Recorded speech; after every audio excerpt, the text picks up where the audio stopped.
Maoist పార్టీకి భారీ ఎదురుదెబ్బ తగిలింది. కేంద్ర మావోయిస్టు పార్టీ కార్యదర్శిగా ఉన్న దేవ్జీ లొంగిపోయారు. దేవ్జీతో పాటు మరో 16 మంది మావోయిస్టులు లొంగిపోయారు. దీనికి సంబంధించి మరింత సమాచారం మా ప్రతినిధి మహేష్ తివారీని అడిగి తెలుసుకుందాం. మహేష్, చెప్పండి, దేవ్జీ ఎప్పుడు లొంగిపోయారు? మావోయిస్టుగా ఆయన ప్రస్థానం ఏంటి?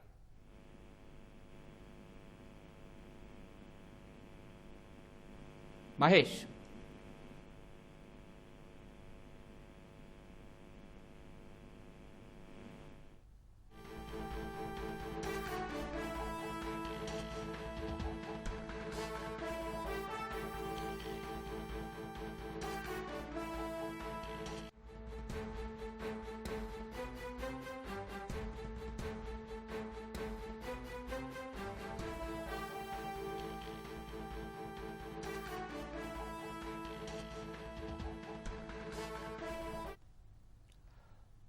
మావోయిస్టు కార్యదర్శిగా ఉన్న దేవ్జీ లొంగిపోయారు. దేవ్జీతో పాటు మరో 16 మంది మావోయిస్టులు లొంగిపోయారు. దీనికి సంబంధించి మరింత సమాచారం మా ప్రతినిధి మహేష్ తివారీని అడిగి తెలుసుకుందాం. మహేష్, చెప్పండి, దేవ్జీ ఎప్పుడు లొంగిపోయారు? అదేవిధంగా మావోయిస్టుగా ఆయన ప్రస్థానం ఏంటి?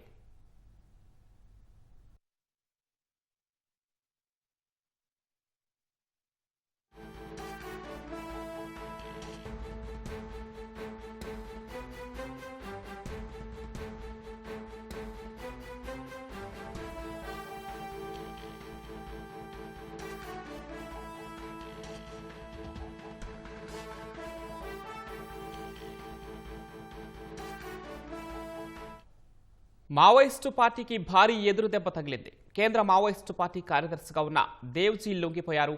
దేవ్జీతో పాటు 16 మంది మావోయిస్టులు లొంగిపోయారు.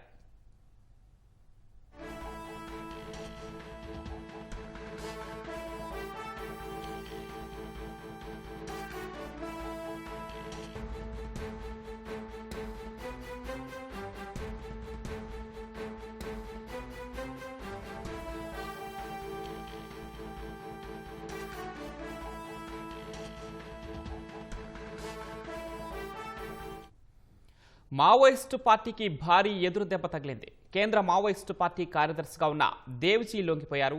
దేవ్జీతో పాటు మరో 16 మంది మావోయిస్టులు కూడా లొంగిపోయారు. ఇక మావోయిస్టు పార్టీ అగ్రనేత దేవ్జీ లొంగుబాటుతో ఆపరేషన్ కగార్ సక్సెస్ అయినట్టుగా తెలుస్తుంది. కేంద్ర మావోయిస్టు పార్టీ సెక్రటరీ జనరల్గా ఉన్నటువంటి దేవ్జీ మరో 16 మంది మావోయిస్టులతో తెలంగాణ ఎస్ఐబి ముందు లొంగిపోయారు.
మావోయిస్టు పార్టీకి భారీ ఎదురుదెబ్బ తగిలింది. కేంద్ర మావోయిస్టు పార్టీ కార్యదర్శిగా ఉన్న దేవ్జీ లొంగిపోయారు. దేవ్జీతో పాటు 16 మంది మావోయిస్టులు లొంగిపోయారు. దీనికి సంబంధించి మరింత సమాచారం మా ప్రతినిధి మహేష్ తివారీని అడిగి తెలుసుకుందాం. మహేష్, చెప్పండి, దేవ్జీ ఎప్పుడు లొంగిపోయారు? మావోయిస్టుగా ఆయన ప్రస్థానం ఏంటి? ఇవాళ మనం చూస్తే మావోయిస్ట్ ఉద్యమం ఒక వేరే స్థాయికి వచ్చి ఉంది. ఎందుకంటే అమిత్ షా ఏదైతే మార్చ్ 31 వరకు మావోయిస్ట్ ఉద్యమంకి ఎనికి వెళ్తామని చెప్పారు, దానికి అనుకూలంగా పరిస్థితులు జరుగుతున్నాయి. మనకు అందిన విశ్వసనీయ సమాచారం ప్రకారంగా 2 రోజుల ముందే తెలంగాణ అడవిలో తెలంగాణ ఎస్ఐబి ముందు మావోయిస్ట్ పార్టీ కార్యదర్శిగా ఉన్న సెంట్రల్ కమిటీ సభ్యుడు senior Maoist leader Devji alias Tippiri Tirupati, అతనితో 16 మంది మావోయిస్టులు లొంగిపోయారు. దానికి అఫీషియల్ కన్ఫర్మేషన్ రాలేదు. వచ్చే 2 రోజులలో ఈ కన్ఫర్మేషన్ జరిగే అవకాశం ఉంది. తెలంగాణ పోలీస్ ప్రెస్ మీటింగ్ పెట్టి చెప్పే అవకాశం ఉంది. దేవ్జీ తోటి మల్లా రాజిరెడ్డి సెంట్రల్ కమిటీ సభ్యుడు ఎవరైతే ఉన్నారో ఆయనే కూడా ఉన్నారు. మరికొందరు అగ్రనాయకులు కూడా ఉన్నట్టు సమాచారం, వాళ్ళ పేర్లు క్లియర్ అయితలేవు. కానీ ఇది చాలా పెద్ద ఎదురు దెబ్బ అనొచ్చు మనం. ఎందుకంటే అయితే మావోయిస్ట్ ఉద్యమం ఇలా ఏ స్థాయికి వచ్చి ఉందో దానికి ఒక లీడర్షిప్, మెయిన్ లీడర్షిప్ ఎవరైతే ఉన్నారో ఆయన దేవ్జీ అలియాస్ తిప్పిరి తిరుపతి. ఆయన ఒకవేళ లొంగిపోతే ఇక మావోయిస్ట్ ఉద్యమానికి ఒక లీడర్షిప్ లేకుండా, లీడర్షిప్ ఫేస్ లేకుండా ఈ ఉద్యమం అయిపోతుంది, ఈ ఆర్గనైజేషన్ అయిపోతుంది మనం అనొచ్చు. బసవరాజు మృతి చెందిన తర్వాత మహారాష్ట్ర ఛత్తీస్గఢ్ సరహద్దు పైన ఉన్న ఇంద్రావతి నేషనల్ పార్క్ లో జరిగిన మీటింగ్ లో తిప్పిరి తిరుపతి అలియాస్ దేవ్జీకి పార్టీ కార్యదర్శిగా నియుక్తి చేశారు. కానీ అట్లా చూస్తే మనం భూపతి 2 రోజుల క్రితం ఇచ్చిన కొన్ని ఇంటర్వ్యూలో భూపతి ఇలా జరగలేదు, దేవ్జీ లేడని చెప్తున్నారు. కానీ సోర్సెస్ చెప్తున్నాయి దేవ్జీ ఇప్పుడు మెయిన్ ఉన్నారు. మనం చూస్తే ఆపరేషన్ కగార్ లో సెక్యూరిటీ ఫోర్సెస్ దేవ్జీ కోసమే గాలింపు చర్యలు చాలా చేశాయి. ఇప్పుడు కూడా 2 రోజుల క్రితం కర్రెగుట్ట అడవి ప్రాంతంలో అక్కడ కూడా కర్రెగుట్ట పైన కూడా 2000 పైన సెక్యూరిటీ ఫోర్సెస్ సిబ్బంది పెద్ద ఆపరేషన్ చేశారు. ఆ ఆపరేషన్ కు main target Devji alias Tippiri Tirupati అని చెప్తున్నారు. అయితే ఇలాంటి సమయంలో దేవ్జీ అలియాస్ తిప్పిరి తిరుపతి ఏదైతే లొంగిపోవటం మావోయిస్ట్ ఉద్యమానికి ఎదురులేని పెద్ద మనం దెబ్బ అనొచ్చు, పెద్ద ఎదురు దెబ్బ. ఎందుకంటే ఇక లీడర్షిప్ లేకుంటే ఈ ఉద్యమం ఉంటుందా, ఈ ఆర్గనైజేషన్ ఉంటుందా, అదొక ప్రశ్న ఇక్కడ నిలబడుతుంది. మార్చి 31 వరకు భారతంలో మావోయిస్ట్ ఉద్యమం లేకుండా చేస్తామని కేంద్రీయ central home minister Amit Shah ఏదైతే చెప్పారో దానికి అనుకూలంగా పరిస్థితులు జరుగుతున్నాయి. పోయిన సంవత్సరం మనం చూస్తే బసవరాజు మృతి చెందడం, దాని తర్వాత కొందరు సెంట్రల్ కమిటీ సభ్యులు ఎన్కౌంటర్ లో మృతి చెందడం, అది చాలా పెద్ద ఎదురు దెబ్బ ఉంది. దాని తర్వాత ఒక బ్రెయిన్, ఇంటెలెక్చువల్ బ్రెయిన్ అని ఏదైతే భూపతి అలియాస్ మల్లుజుల వేణుగోపాల్ అలియాస్ సోను, ఈయనకు గుర్తుపడతారు. ఆయనే 60 మంది మావోయిస్టులతో మహారాష్ట్ర ముఖ్యమంత్రి దేవేంద్ర ఫడ్నవీస్ వద్ద లొంగిపోయారు.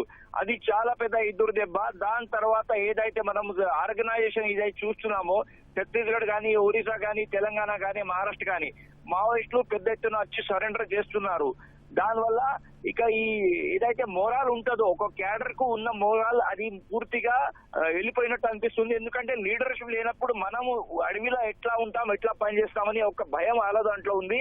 తర్వాత సెక్యూరిటీ ఫోర్సెస్ ఏదైతే అగ్రెసివ్ మోడ్ లో వచ్చి ఆపరేషన్ చేస్తున్నారో దానివల్ల కూడా క్యాడర్ లో ఒక చాలా పెద్ద భయం ఉంది. అందువల్ల ఈ మావోయిస్ట్ ఉద్యమం ఏదైతే ఉందో ఒక వేరే స్థాయికి వచ్చి ఉందని అని మనం అనొచ్చు. ధన్యవాదాలు మహేష్.